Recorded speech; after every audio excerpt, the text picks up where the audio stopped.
question rather is, how do you find a good CPA? And that's a pretty granular question, and it depends on what level of investing you're at currently. You know, if you have 1 or 2 Airbnbs, and then the CPA you're with likely is able to handle your tax needs just fine.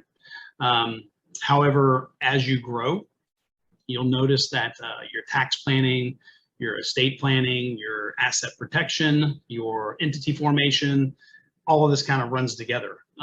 So very few run-of-the-mill CPAs will have the wherewithal to give you the time and the attention you need once you start growing your portfolio.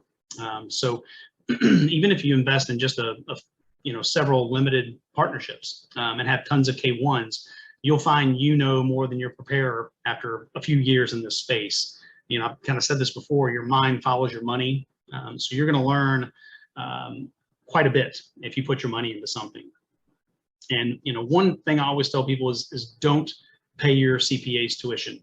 And what that means is don't let them learn something new and charge you for it.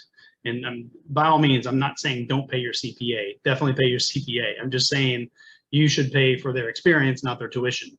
You don't want to be the one that knows the most about real estate planning and taxes when you're in the room with your CPA. You know, one of the benefits of working with someone who is active, like myself and others, is the ability to basically tap into my network and their network and grow yours as well. But if you're not working with somebody like me, you know, or you're not working with somebody right now, what should you do? And I always tell people to ask their friends and colleagues who have some real estate holdings first, who they using and why are they happy with them, or are they happy with them? And the next would be to see if they're accepting new clients. A lot of really good CPAs are not taking new clients unless you're working with, you know, someone in their circle already. And that's kind of the case with my tax planning folks. But if you start with someone who knows more than your current CPA, then I think you're helping yourself and you're building your network at the same time. And, you know, you're going to change CPAs with higher frequencies in the beginning until you find the right fit.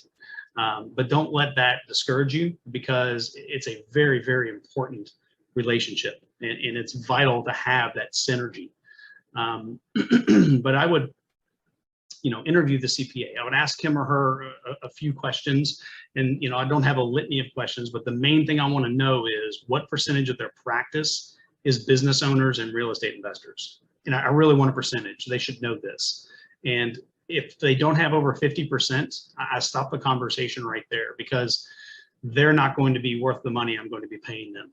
And if they do have over 50% of business owners and real estate investors, I would ask them specifically the percentage of real estate investors they have who claim full-time real estate professional status.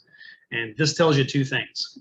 One, they know what that number is, because that's an important number. And 2, it tells you the percentage of their real estate clients that are sophisticated.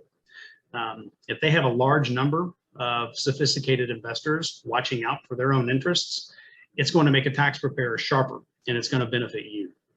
So those would be the main things I would tell people when looking